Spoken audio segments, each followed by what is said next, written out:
Hello students, welcome to school Rupam.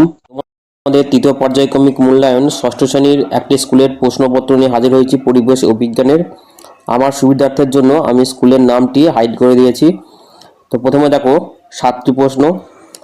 প্রথমে 1 নম্বরে রয়েছে সুপারি কাটার যন্ত্র হলো, উত্তর হবে দ্বিতীয় শ্রেণীর লিভার। 2 নম্বরে নাইট্রোজেন ডাই অক্সাইডের সংকেত হলো NO2।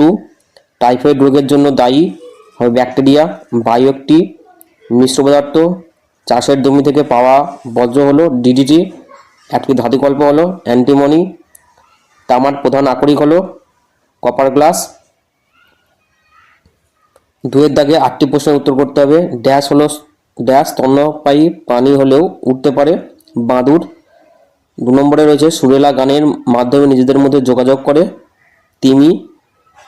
গয়নার সোনা হলো ড্যাশ ধাতু, হবে মৌলিক ধাতু।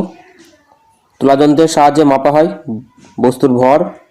ডেঙ্গির জীবাণু বহনকারী মশা হলো এডিস মশা। নৌকার দাঁড় হলো দ্বিতীয় শ্রেণীর লিভার।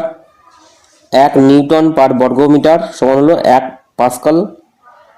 তলের মসৃণতা যত বেশি হয় ড্যাশ তত কম হয়, ঘর্ষণ বল তত কম হয়। স্বর্ণলতা হলো একটি পরজীবী উদ্ভিদ। ডানালিন্দ ও ডানলয়ের মাঝে রয়েছে ত্রিপত্র কপাটিকা। এরপরে একটি বাক্যে উত্তর দাও, 9টি করতে হবে। চাপ কাকে বলে? 2 রয়েছে অ্যালুমিনিয়াম ধাতু প্রধান আকরিকের নাম লেখো। 3 নম্বরে প্রশ্ন হচ্ছে 50 ঘনসেমি আয়তনের পারদের ভর 680 গ্রাম হলে পারদের ঘনত্ব কত? এরপরে এখানে 10টি প্রশ্ন রয়েছে।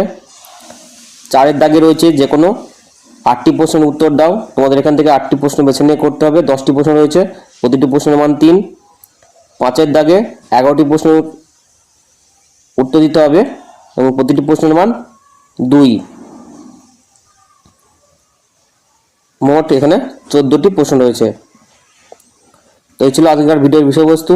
এর পরবর্তী বিষয়ের পরীক্ষার প্রশ্নপত্র নিয়ে হাজির হব। আজকের মতো ভিডিওটি শেষ করছি। ধন্যবাদ।